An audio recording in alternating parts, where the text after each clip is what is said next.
চলতি hit alert মাথায় নিয়ে তীব্র গরমে প্রাথমিক স্কুল খোলা রাখার সিদ্ধান্ত এখন চরম সমালোচনার মুখে। মাত্র একদিন আগে স্কুল খোলায় প্রথম দিনে অসুস্থ হয়ে পড়ে অনেক কোমলমতি শিক্ষার্থী, গরমে হাসপাস অভিভাবকরাও। তবে আসছে মে মাসেই শেষ করতে হবে বছরের প্রথম মূল্যায়ন পরীক্ষা, তাই প্রস্তুতি মাথায় নিয়ে ক্লাস করাচ্ছেন শিক্ষকরা। তবে স্কুল খোলা রাখার এই সিদ্ধান্তকে আত্মঘাতী বলে মত দিয়েছেন স্বাস্থ্য বিশেষজ্ঞরা। শাকিলা করিম জানাচ্ছেন বিস্তারিত। সারা দেশে চলছে ৭২ ঘন্টার হিট অ্যালার্ট। ঘর কিংবা বাহির সব জায়গায় গরমের আধিপত্য। তীব্র তাপদাহের আঁচ ভেদ করছে শরীরের চামড়া, যেন ফোসকা পড়ার জোগাড়। এমনই কাঠফাটা রোদে আদরের সন্তানকে স্কুল থেকে নিয়ে ঘরে ফিরছেন মা, কেননা এই জরুরি অবস্থার মধ্যেও খোলা রয়েছে তার প্রাথমিকে পড়ুয়া ছোট্ট সোনামণির স্কুল। সন্তানের পাশাপাশি গরমে নাকাল অভিভাবকও। আমাদের খুব কষ্ট হচ্ছে, গরম, বাচ্চার খুব কষ্ট হচ্ছে, আসা যাওয়া, বসে থাকা, আসা যাওয়া, যাতায়াত করা, সেরকম পানি খাওয়া না। বাসা থেকে তো লেবুর শরবত এইটা সেটা বাচ্চাকে খাওয়াই আমরা সুস্থ রাখি, কিন্তু এখন তো এখানে এটা হইতেছে না। 1, 2, 3 ঢাকায় জমি জিতে নিন 100% ক্যাশব্যাক সহ 20 কোটি টাকার পুরস্কার। একটু কষ্ট হচ্ছে বাচ্চাদেরকে নিয়ে আসতে। গতকালকে ফার্স্ট ডে ছিল, আজকে সেকেন্ড ডে।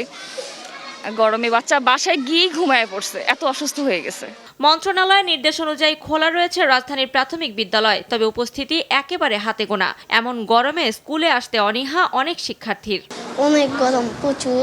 এই গরমে ক্লাসে মনোযোগ বসে না। বলে কি যে যাও, পড়াশোনা তো করতে হবে, সামনে তো পরীক্ষা আসছে, রুটিনও তো দিয়ে দেবে।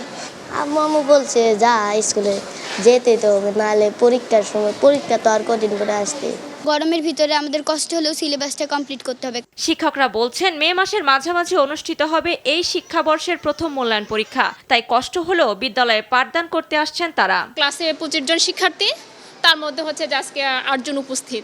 2 সেকশন একসাথে করেছি, স্টুডেন্ট সংখ্যা অনেক কম।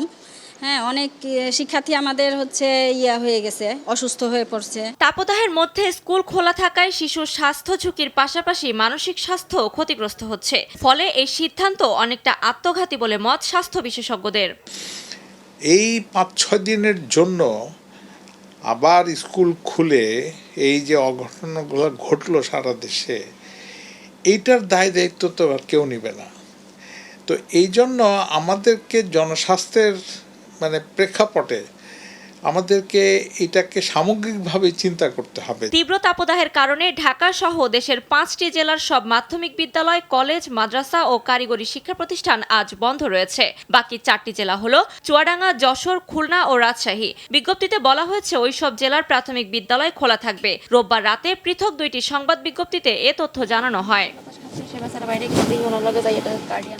শাকিলা করিম, RTV, ঢাকা।